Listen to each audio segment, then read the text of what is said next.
I wanted to show you guys how you make nice, clean transitions in the blanket. So when you get ready to start your second color or any other color, if the front of your blanket is facing you, you knit the first full row. And that's where we add any increases or decreases to get ready for the next stitch. If you are starting on the back side of your blanket, you purl the whole first row. This yarn is much thinner than my last yarn that was purple. So I'm literally going to roll this into a ball. And once I roll it into a ball, I will roll it into a ball from the other side, making two balls roughly the same size, and then I will roll them together. I don't want to stretch the elasticity out of the yarn, so I'm very loose in the way that I roll my balls. And then you just continue rotating it. So it was rolled into one big ball, then I started from the other end just like you saw, and I roll until they look just about the same size to me. Then I start rolling a ball from the center.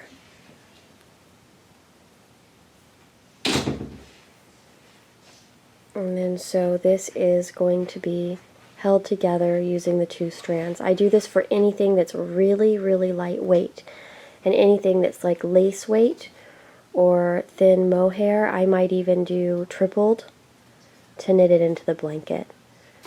The way this is going to work is you're just going to look at your yarn and you're going to look at the different textures. You could look at the photos, the cover photos of the videos I put up to see what pattern you like the look of best. And then you can choose which pattern you want rather than having it go in order. The next stitch we're going to do is scallop stitch, and it's a multiple of 5 plus 2. Right now we have 187. 185 is divisible by 5 evenly, so the plus is 2, which would be 187. I decided that I want the first row to be on the front side. So what I'm going to do is knit the entire first row.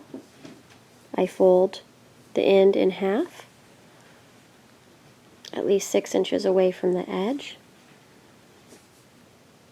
And then from here I'm just going to knit across. So I'm going to knit across in every stitch. Then I will come back to show you the second row.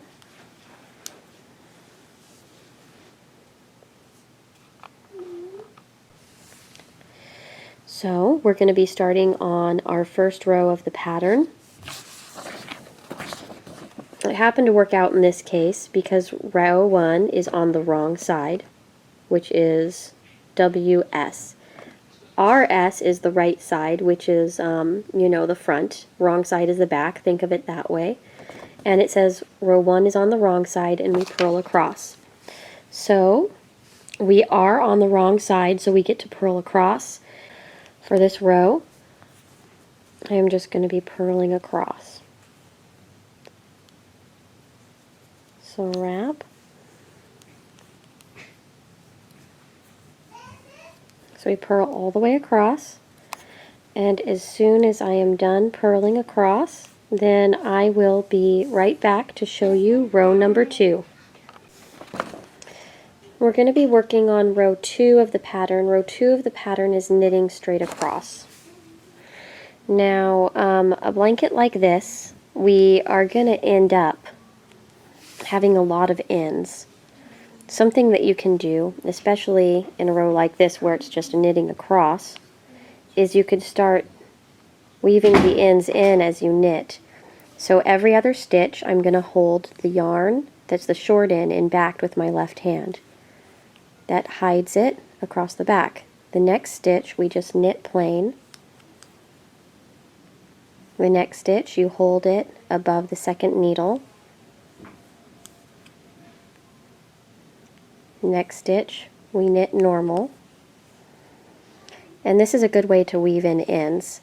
So row 3 is going to be purling straight across. So we're just going to go ahead and purl, and I'll be back to show you row 4. For row 4 of the pattern, we start with purling 2. So I'm going to purl 1, purl 2. Then it says, with yarn in front, slip 3. So we're going to slip like we purl, 1, 2, 3.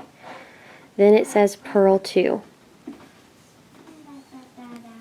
1, 2. From here it says repeat from star across. The star started at slipping 3. So it says with yarn in front, it's still in front, we slip 3. 1, 2, 3. Then you purl 2. 1, 2. Okay. So row 5, we just purl across.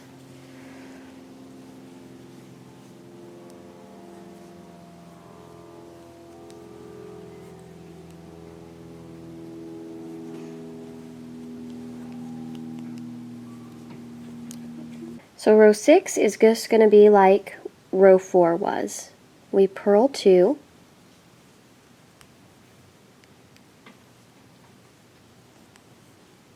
and then we slip 3. 1, 2, 3, and then we purl 2 again.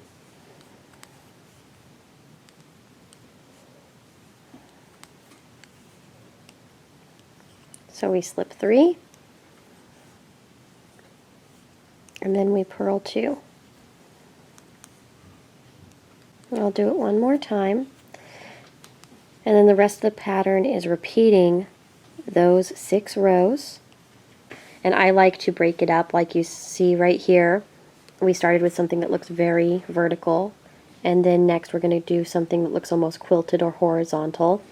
And then right here I almost thinking that I want to do a row of fur, just to really start breaking it up and giving it some good visual interest. We'll be back soon with our next yarn. I'm going to try to do the first 5 or so tutorials relatively quickly, so that way you have a few different patterns to choose from, because really this whole blanket, you're going to want to look whatever yarn you have next and find a pattern that you like with that yarn and go from there. So you can watch these out of order. This is how much yarn I had in the last skein.